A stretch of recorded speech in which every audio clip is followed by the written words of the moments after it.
Coucou à tous! Aujourd'hui, je vais vous parler du trouble obsessionnel compulsif. C'est un trouble en fait que j'ai subi quand j'étais petite et je savais pas ce que c'était parce que déjà j'étais trop petite et de deux, les gens qui m'entouraient ne le savaient pas forcément, donc ils ne savaient pas comment se comporter avec moi. Je l'ai découvert plus tard que c'était des TOC, donc voilà, trouble obsessionnel compulsif. Pour vous donner une définition claire, en fait, un trouble obsessionnel compulsif, c'est d'avoir des sortes d'impulsions qui sont très très souvent présentes, des choses qu'on ne peut pas contrôler, des pensées en général assez négatives qui font mal, des pensées qui nous emprisonnent dans une spirale infernale, je dirais.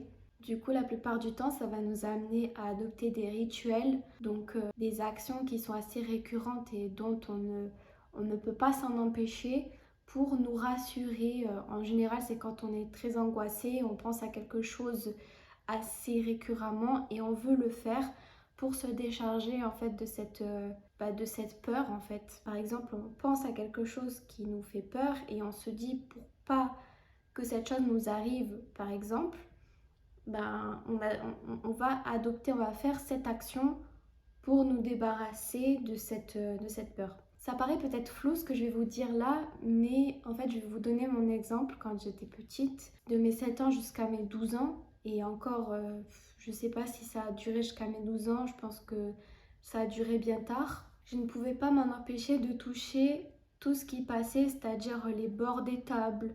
En fait, ce qui se passait, c'est de l'extérieur, les gens pouvaient voir que je touchais de manière impulsive les choses autour de moi sans m'en empêcher. Et on pouvait me prendre pour une folle. Et puis c'est vrai qu'autour de moi, on me disait mais si tu fais ça dehors devant les gens, on va te prendre pour une folle, etc. Donc c'est tout à fait compréhensible en soi. Mais quand on n'est pas au courant de ce qui se passe, forcément, on a tendance à prendre ces personnes-là comme des personnes un petit peu folles. Sauf que ce n'est pas le cas. Très souvent, c'est un problème, un trouble mental. Et justement, moi j'avais celui-ci, c'est que ce qui se passait dans ma tête dans ces moments-là, c'est qu'avant d'adopter du coup ces rituels, donc moi mon rituel c'était de toucher assez régulièrement tout ce qui passait, les bords des tables, etc. Ou d'effectuer plusieurs fois une manipulation, par exemple toucher plusieurs fois une poignée de porte jusqu'à ce que ça aille mieux. Mais en fait c'était horrible parce que dans ma tête je ne pouvais pas m'en empêcher, c'était vraiment jusqu'à ce que ça m'épuisait mentalement, j'ai arrêté et encore j'étais pas tout à fait satisfaite de moi en fait et j'avais l'impression que quelque chose de mal allait arriver, surtout à mes proches. C'est-à-dire que moi, ma mère, c'était l'amour de ma vie et maintenant elle est plus là actuellement, je vais vous dire après ce que ça a engendré. C'est que quand j'étais petite, j'avais très peur qu'elle meure déjà. Donc du coup, j'ai adopté ces rituels-là pour pas que ça lui arrive. J'avais peur que si par exemple je ne touchais pas les bords d'une table ou si je touchais pas ce qui m'entourait sur le moment même, c'est fou parce qu'à ce moment-là, mon cerveau il me disait de le faire parce que si je le faisais pas, c'était un danger. Donc ça me crée de l'anxiété déjà à l'époque. C'est assez délicat ce que je vais vous dire, mais c'est vrai que parfois la nuit je ne dormais pas parce qu'il fallait que je me lève pour aller toucher des choses autour de moi encore une fois. Et ma mère voyait ça et parfois, très souvent elle m'engueulait, elle me disait d'aller me coucher parce que elle comprenait pas ce qui se passait. C'était assez...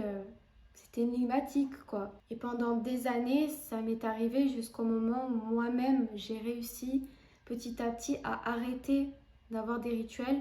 Et il faut savoir que ce genre de rituel-là, parfois les personnes n'arrivent pas à les arrêter tout seules. C'est-à-dire que là, ça nécessite de voir un psy ou un psychiatre. C'est pas quelque chose à prendre à la légère. Si vous avez ce genre de choses qui est invivable, parce que moi c'était devenu vraiment invivable. C'est un toc, mais c'était devenu une nécessité. Dehors, ce que je faisais, c'est que je m'efforçais de ne pas le faire. Parfois, j'avais terriblement envie d'avoir des rituels, de faire ces choses-là, sauf que je ne le faisais pas parce que je me disais que c'est vrai que j'allais être prise pour une folle, de me voir un peu touchée de partout. qui m'entoure. Et donc quand je rentrais chez moi, j'explosais et j'arrêtais pas de toucher. C'était incontrôlable, c'était une impulsion, mais c'était horrible quoi. Et moi, j'ai arrêté petit à petit toute seule, mais ça a pris des années, des années. Encore aujourd'hui, ça m'arrive parfois dans des moments d'anxiété de ressentir un peu ce besoin de vouloir toucher quelque chose. Voilà, moi ça se manifeste comme ça. Ça peut se manifester d'autres façons. Moi je sais que ma mère à l'époque me disait que quand elle était enfant, même jusqu'à l'âge adulte, elle avait pour habitude de compter les carreaux qu'il y avait par terre. Il me semble que c'était ça, hein, les carreaux qu'il y avait par terre quand il y avait des carreaux. Et en fait, elle pouvait pas s'en empêcher, entre guillemets. C'est-à-dire que quand elle voyait des carreaux, il fallait qu'elle les compte systématiquement.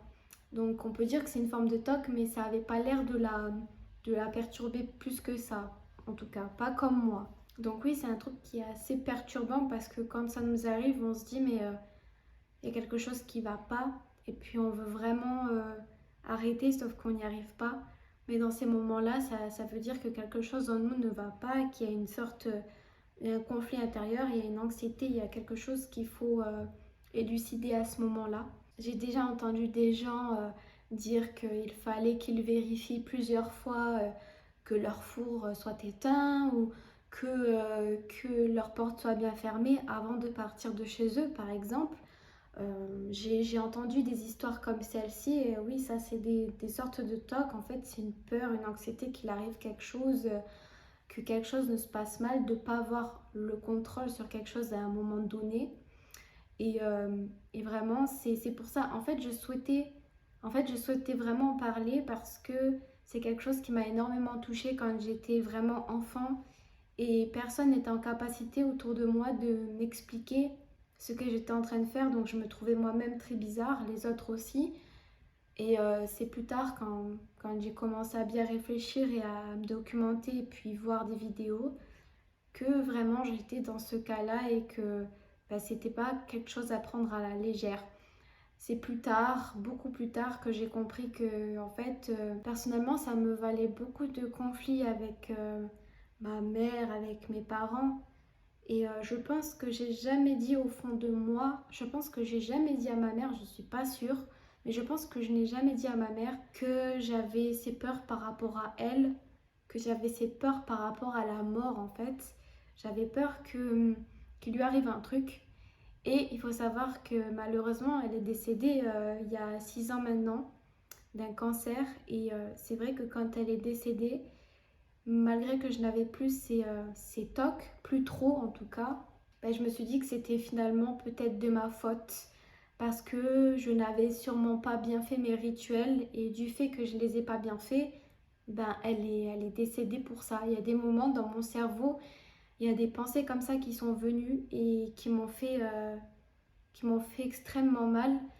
Mais j'arrive petit à petit à me dire que c'est pas la réalité des choses et que en fait c'était la vie, que c'était comme ça. Peut-être parfois je me dis même qu'au fond de moi, dans mon âme, peut-être que je savais qu'elle allait à un moment donné partir, même très jeune, que j'allais la perdre très jeune en tout cas. Peut-être que c'est quelque chose en moi qui se manifestait, je ne sais pas.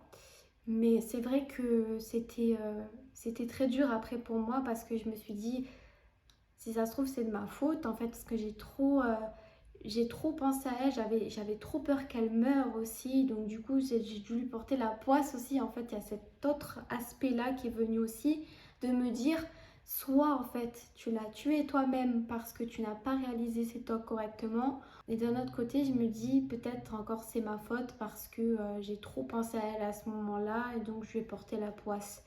Donc, ça m'arrive encore un petit peu.